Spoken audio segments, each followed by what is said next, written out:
It is the end of the month, and that means it is time for a thrift haul. So I want to show you the few things that I have found in the month of February. I'm also going to be combining this video with my one in, one out video. So anything that I did purchase that I'm planning on swapping with something I already have, I will include that. All right, so the vast majority of the things that I found are clothing for myself. So my pair of skinny jeans that are like a dark denim, they have really just gotten stretched out over time. They have a hole in the knee that isn't supposed to be there, that has just happened. They've gotten to where they're really baggy, and having skinny jeans that are not skinny is not a good look. You know, it's not like a straight leg pant that is supposed to be a wider leg. So it just doesn't, it's not a great look. So I've been on the hunt for some. I found these. They were from Loft. I was looking for a tag that said what the cut of them is. But anyway, they are just a dark wash, kind of more skinny legging, jegging, jean. They fit really well and I like them. So those will be in addition to my closet, and the other ones will be going. Okay, sticking with pants, I actually have two pairs of black denim. So this will not be a one in, one out because I don't have any black denim in my closet already.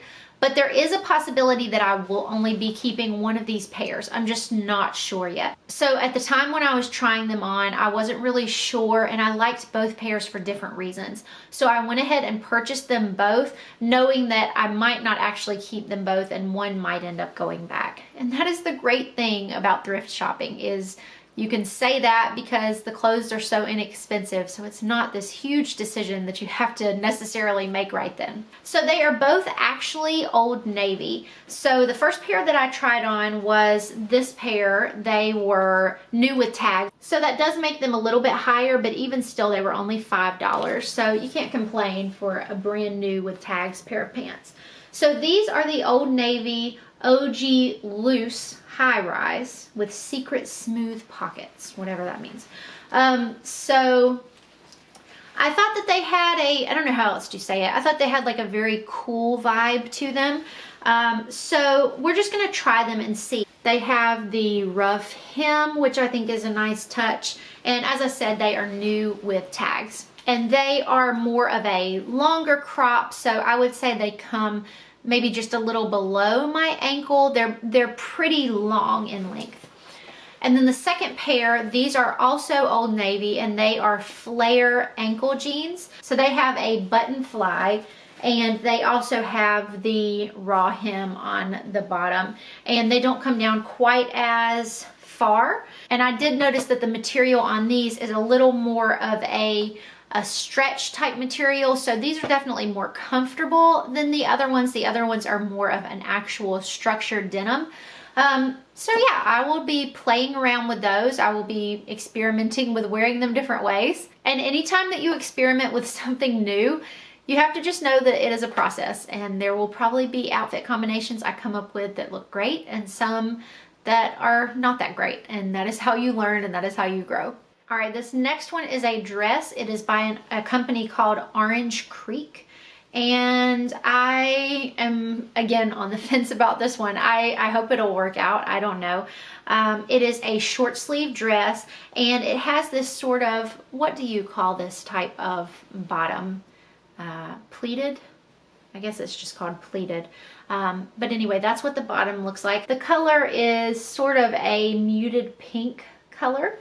And it does have a collar and buttons, and it's short sleeved, but I did also try it tucking the collar in and wearing it as more of a V-neck, and I almost think I liked that better. And obviously you could control with the buttons how deep the V would be. So that's another one that was new with tags, and I don't have anything in this style. So again, it may be a success, and it may be this is not quite what I thought it was going to be.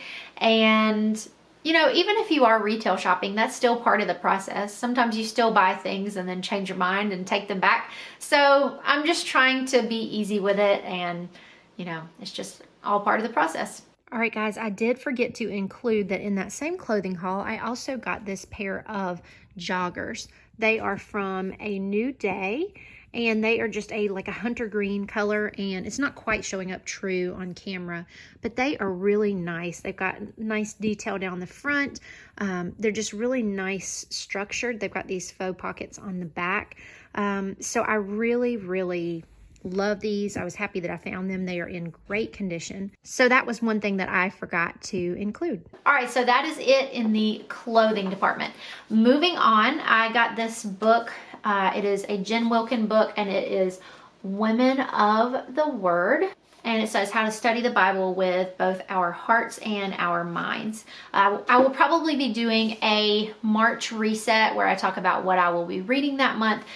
So I'll talk more about books then, but I did pick this one up. And then the last thing that I got was Twister. So I found this set of Twister. It's in really good condition for $1.50.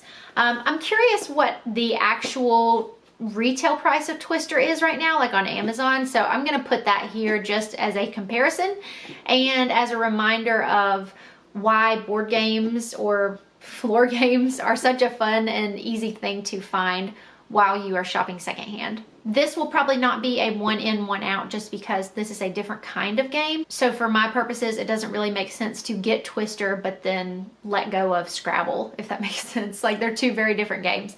I have been toying around with the idea of coming up with a more condensed way to organize games and puzzles. I've seen different ideas that kind of involve getting rid of the box and then putting them in a smaller container. And I'm so torn by that because I like the idea, but then I also don't like the idea of losing the box that it comes in. But then someone mentioned to me, they said, well, the box does often kind of get trashed anyway. And I said, well, that's a good point. So you guys will have to let me know if you guys have an alternate way of storing your board games and puzzles. They're such a beneficial tool. They're something that we use in our home so much. We pull from them often, but they are kind of bulky to store. So I would love to have a more concise way to do that, but not sure if I want to let go of the boxes yet. All right, so those are the things that I bought while thrifting in the month of February. So hopefully we will have some yard sale hauls soon to sprinkle in. If you missed my yard sale boundaries this year, I have created a few boundaries, just 3, that are kind of going to be my guiding principles as I embark on the yard sale season to ensure that it is enjoyable for me and for anybody else who is in the car with me. So if you guys have not watched that video, I will link that one down below for you. All right, guys, I hope you enjoyed this video. I hope you enjoyed seeing the few things that I thrifted for in February. If you found anything lovely in February, I would love to hear about it. All right, thank you guys so much for watching, and I will talk to you soon.